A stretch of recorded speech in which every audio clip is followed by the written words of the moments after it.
Hello and welcome. I am Scarperlock, and this is City of Villains on the Rebirth server. We are with our Mastermind Nightmare Lass, who is level 40, has 9 million XP earned, and almost a million to go to get to level 41. And our next superpower, which will probably be from one of the epic power pools, but we'll see when we get there. We are in Granville, and I've done some work getting the broker to give me some contacts. So I have 3 or 4 contacts now in Granville. I have to tell you that I I'm working on the XP boost now at this point in a lot of the missions. I've just turned it on. I have like 12 of them, so I can do 12 hours of XP boost. Let me explain why.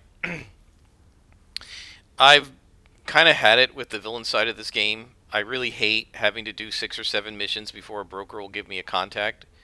It's mindless content. The last time, one of the reasons we're already 4/10 of the way through this level is because I got the broker. What's his name? Somebody the Brit, Wiki the Brit, to give me a mission to rob Founders Falls Bank.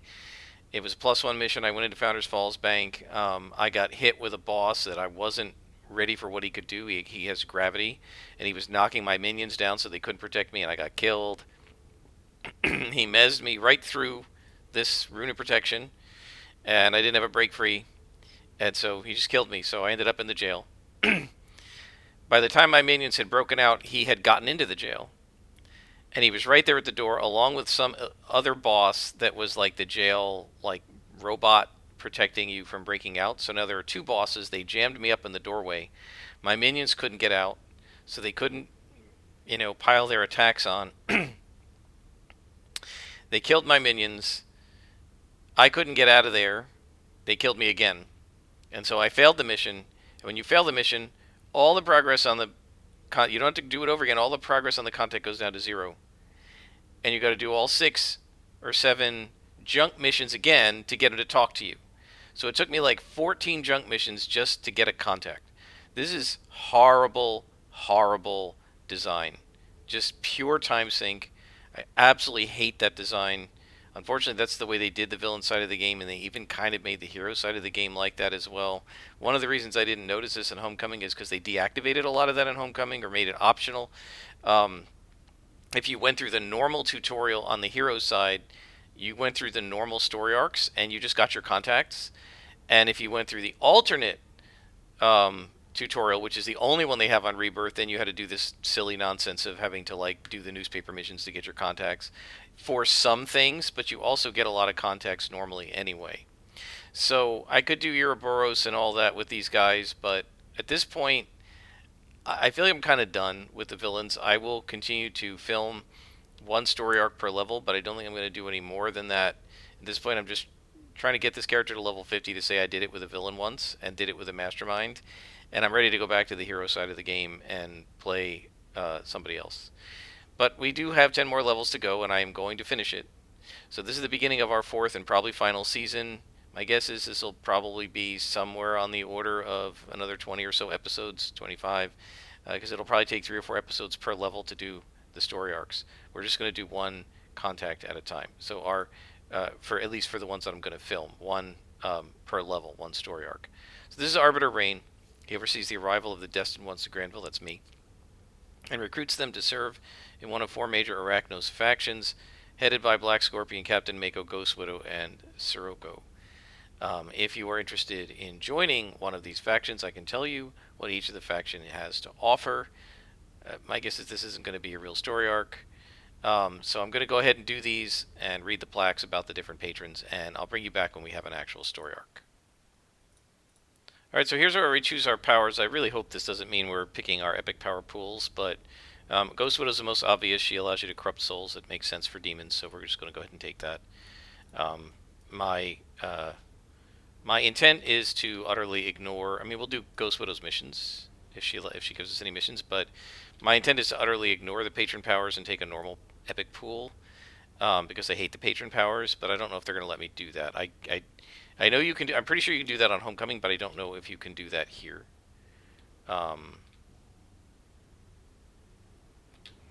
Why can I not go in here? We go. So we'll just have to see what Rebirth allows you to do. I don't remember which one my Dominator did. The only villain I ever got above level 40. So this is now the second highest level villain I've ever had. Certainly the highest Mastermind. And let's see, I've gotten 2 Scrappers to 50, a Tanker to 50, a Stalker to 50. And I've gotten another Tanker to 43 or 4, and a Dominator to 43 or 4. So this is my 7th highest character ever. And we'll look at her powers in a minute, but let's talk to Ghost Widow. So you're the destined one Arachnos sent me, and with high praise from the Arbiters. You left a trail of wreckage and bodies in your wake, shattered dreams and broken lives, and this is only the beginning. Ask about available missions. She says, I agreed to work with you, Nightmare Lass, but know this, I do not trust you. Oh, it's not that I have anything in particular against you. It's just that I was very short on trust when I died, and the dead cannot change. Though that also means that I have little to worry about physical harm. You cannot hurt my political standing within You could hurt my political standing within Arachnos, or worse, you could harm my Lord Recluse.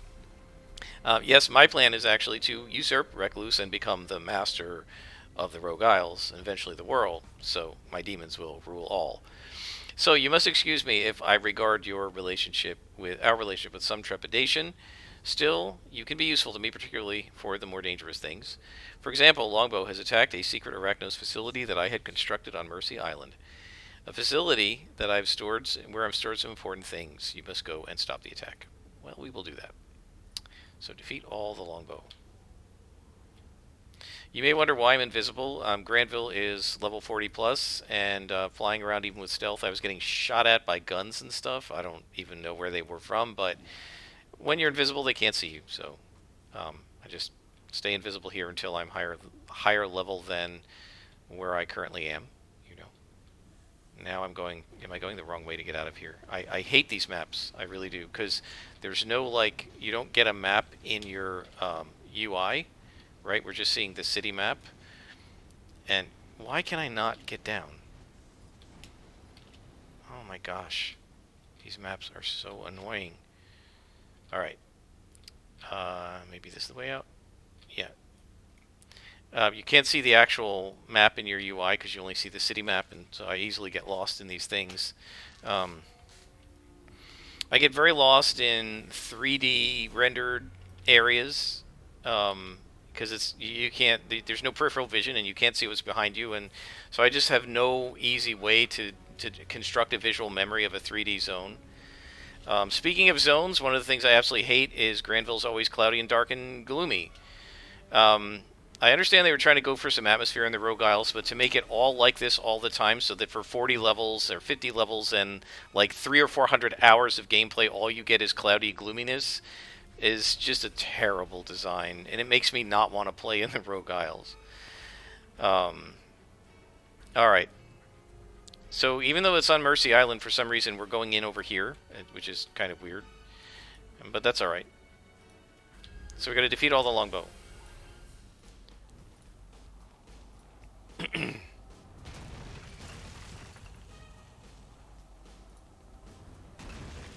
I had to say, guys, after, what is this, maybe 100 episodes of this, plus a lot of time playing offline to level up and stuff, and I have to show you my my enhancements, but after all this time playing this villain, I'm really ready to get back to Paragon City. Alright, so let's take a look at the enhancement screen. You can take a look at what I've done. We've now got Anguishing Cry 6 slotted. Like, I ran out of things to do with slots. There's no point to putting slots in Lash or Enchant Demon. I actually put a slot in Hell on Earth and gave it a 2-hit buff. I don't know. Like, why? I don't know. Painbringer, I'm not sure there's any point to slotting, right? I mean, I guess I could put plus heal on there for the increased regeneration. I guess. I can't do increased damage with it, and I don't see any point to increasing the endurance on it for the minion. So I guess I'll put plus heal. I actually went ahead and put a 3rd accuracy enhancer on Teleport Foe. And now we have nearly everything single origin enhanced. except this and these two. Not single origin enhance, invention enhance. So we basically need 2 heals and a recharge. Alright, so have I buffed these guys? I have. So let's just give Curly his Mez defense. And in we go. And now we're going to be fighting some longbow. In an arachno space in a cave. So I guess we went through the cave to Mercy Island somehow, through a back door. And now we're on one of my favorite maps, as you know, the dark map where you can't see anything. So we should be back on +1. I actually set... I feel a little ashamed of this, but I actually set the bank robbery mission on +0 because I just didn't feel like dealing with that boss. It's a gravity boss, and they really have our minions' weaknesses because the gravity stuff keeps knocking them down, and I don't... This Mez defense does not protect... It protects against fear, confuse, immobilize, sleep, hold, and disorient, but it doesn't protect against knockdown or knockback. This is the one thing I can't protect my minions against. We now have a full tray size. I actually don't need these greens. What I'm trying to do is collect purples and oranges and yellows for my minions so they can hit more, and then I can give them resistance if they need it, because if I have to heal them I can just do that. And it's better than any inspiration anyway.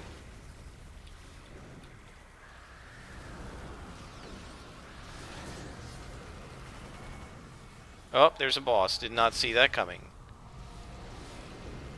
Let's take down his defense. And give myself some Mez defense, and we'll help Curly. Give Curly a little bit of a buff there.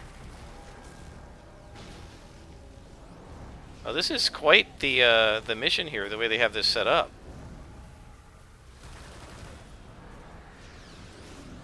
Where like these spawns are all right next to each other.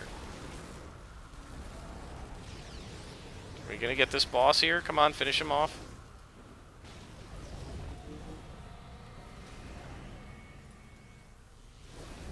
And it's +2s too. I don't know if this was an ambush or what.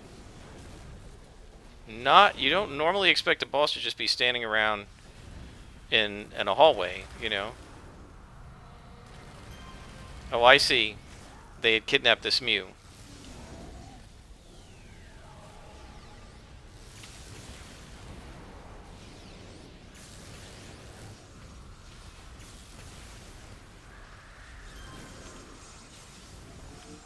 Okay, so this is a defeat all, so we just have to go around and beat up every single guy in the base.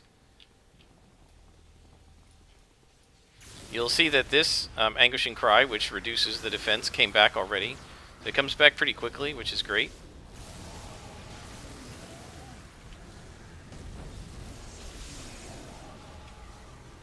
But on the whole, this character is playing really well. She's quite powerful. Her minions are pretty good. We do have some weaknesses, but every character has weaknesses. You know, like my Super Reflex Scrapper's weakness was particularly anything that could auto hit was just going to crush her. Is there an ambush coming? Yes, there is.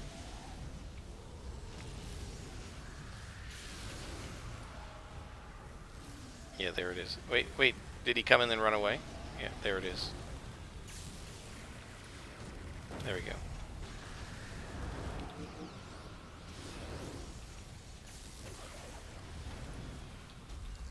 The Mews aren't really part of the mission, so I'm not going to protect them or worry about whether they die or not. I don't care.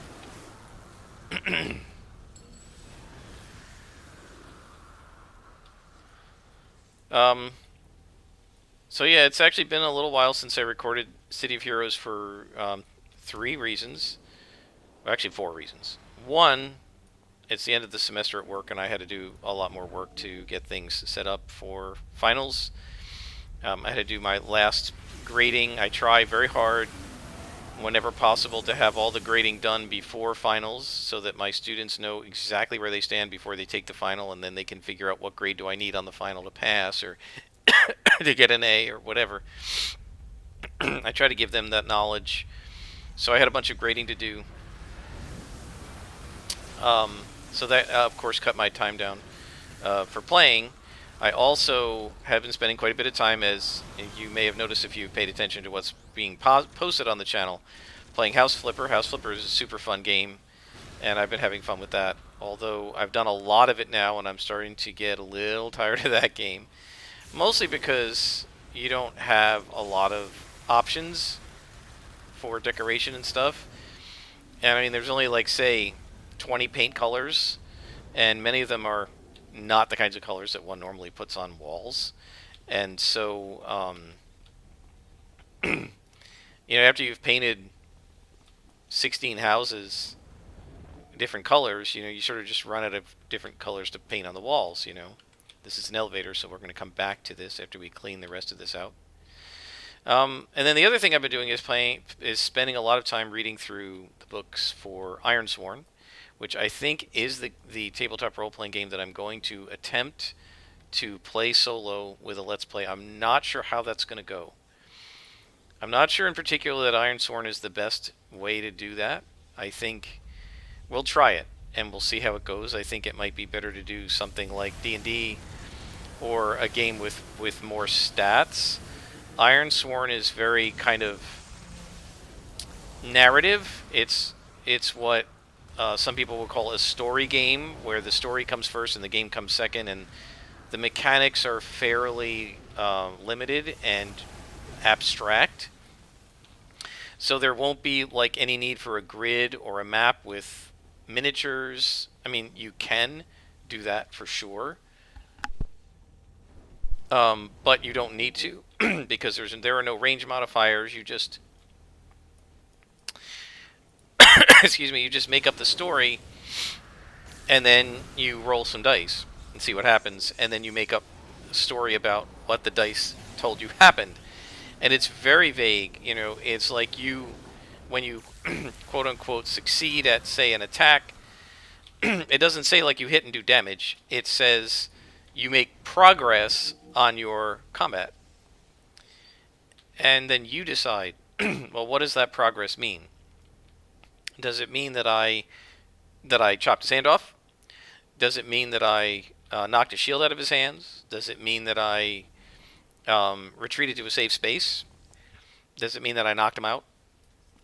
And so you decide how it works and make a narrative, which I think can be super fun, but I'm not sure how it's going to work with a playthrough, because to some degree there's going to be nothing to look at. Right here, there's actually something to look at and listen to as we fight enemies.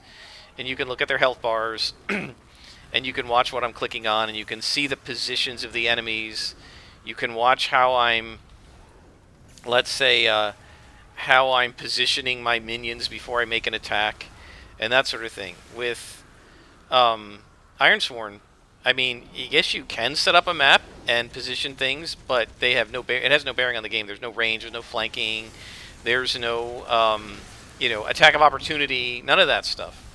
And so there really aren't any tactics. They are really having fun putting all these spawns really close to each other, aren't they?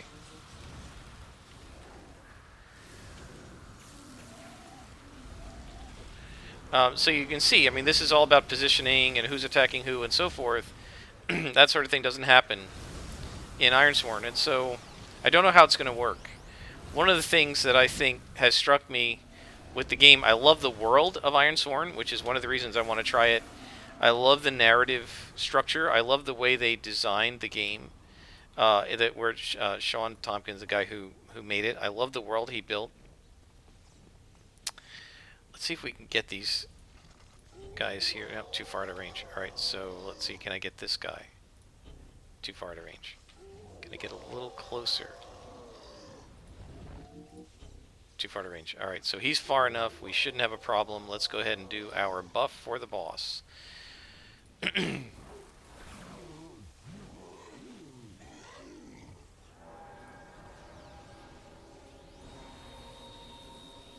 So, one of the things that struck me about Ironsworn is it seems to me that it would actually be really cool to write narratively, right? To actually do a written playthrough. but I don't know how well it's going to lend itself to an oral playthrough. I actually, I got into the Discord. Um, it's a really nice community of people who play this game. It's a lot of people who want to play role playing games and are, they got to Ironsworn because they want to play a role playing game and they didn't have anybody to play with, and so they played solo.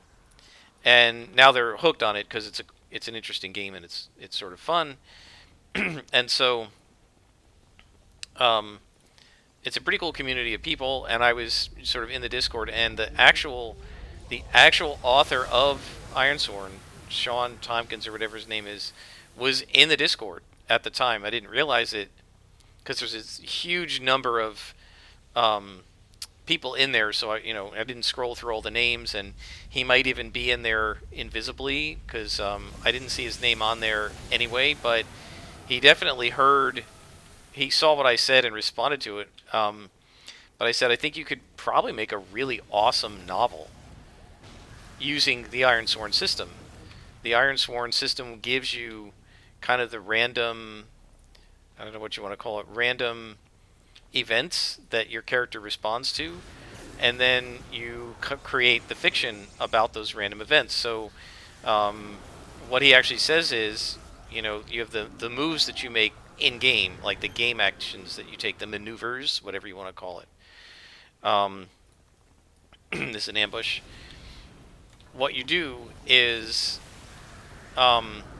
create a fiction of why you're doing something, make your roll, look at the results, and then create another fiction about what the results say. Like, if you have to suffer a defeat, you make up what that defeat is, and then you create a narrative. And so the fiction is sort of coming first and last, with the maneuver on, sort of in the middle. And I could easily see how you could create a very cool sort of seat of the pants, stream of consciousness type novel, fantasy novel set in the Ironlands, and I think it would be really cool.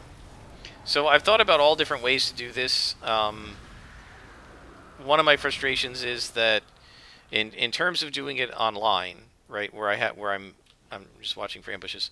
In terms of doing it online, where I'm recording it for you guys and we're playing through it kind of together, you're watching and maybe making comments in the YouTube, and then I'm posting the next session and so forth. In terms of doing it like that, obviously we need some sort of virtual tabletop, right? It's not going to work to do it pencil and paper. And one of my frustrations is there isn't a mod for this in Foundry. There is one guy working on it, but it's only one person, and he's been working on it since this summer. I guess it's a he. I'm not sure. His forum name is Ben, and so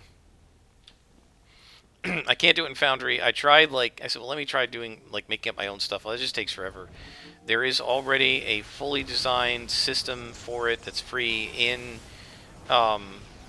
Roll20, which I hate. I don't like Roll20, but I went ahead and made an account there, and I'm starting to learn how to deal with Roll20. Of course, that's a huge time sink as well.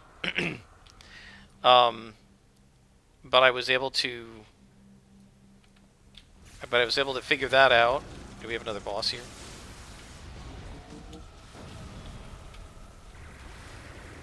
Doesn't look like it.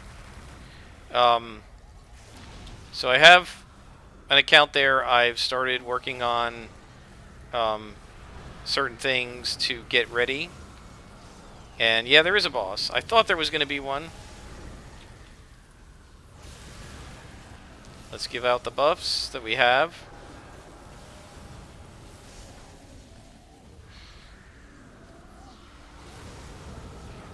Fortunately, our allies helped us. And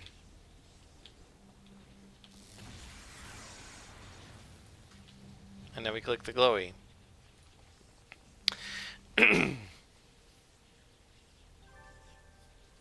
And we still haven't defeated all, which is frustrating. So I don't know where we missed. Who did we miss? I mean, haven't we been everywhere? Alright, now we gotta go looking for enemies.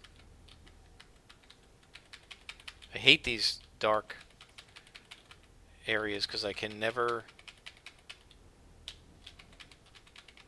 can never see enough. Wasn't I everywhere? Who did I miss? Oh, there's somebody over here maybe? Nope.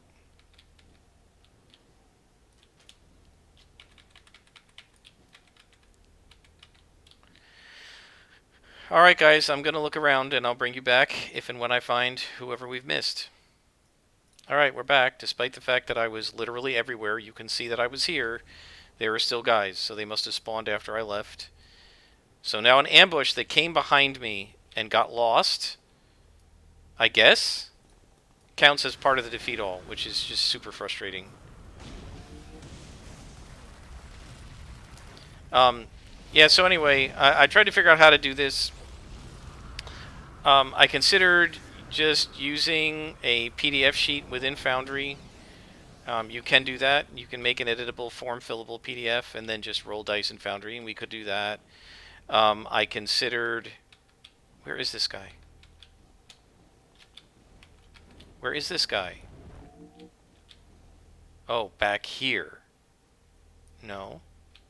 Where the heck is this guy? Oh, way in the corner up here. But it's kind of ugly, and I don't super like that. Everything in Roll20 is automated to work with both base Ironsworn and the supplement Delve, so I figured, okay, we'll do that. I'm not really thrilled with the text editing features in Roll20. I think Foundry's got a lot better ones. I considered using maybe World Anvil to take all of my notes and things like that, and to record sessions. I'm not sure what level of writing detail I'm going to do. How much are we going to write out? How much are we just going to record? I really just don't know how I'm going to do it yet. And I really have the feeling, and I'm going to say this right out front for anyone who might want to watch it, that it may not last long. I mean, we'll try it, we'll see how it goes, but I have the feeling what I'm going to want to do is really write about it. I have written before, as I've mentioned this, I think. I've written several novels, a couple unfinished and a couple finished. I've been writing since I was in 7th grade. No, actually 5th grade. Been writing fantasy since 7th grade, but I started writing science fiction in 5th grade. And I love to write, but I often just don't have any idea of what plot I want to do. And Ironsworn sort of takes care of that. You roll up the plot, and then you roleplay about it. And roleplay is really just sort of writing out loud with others when you're doing it cooperatively.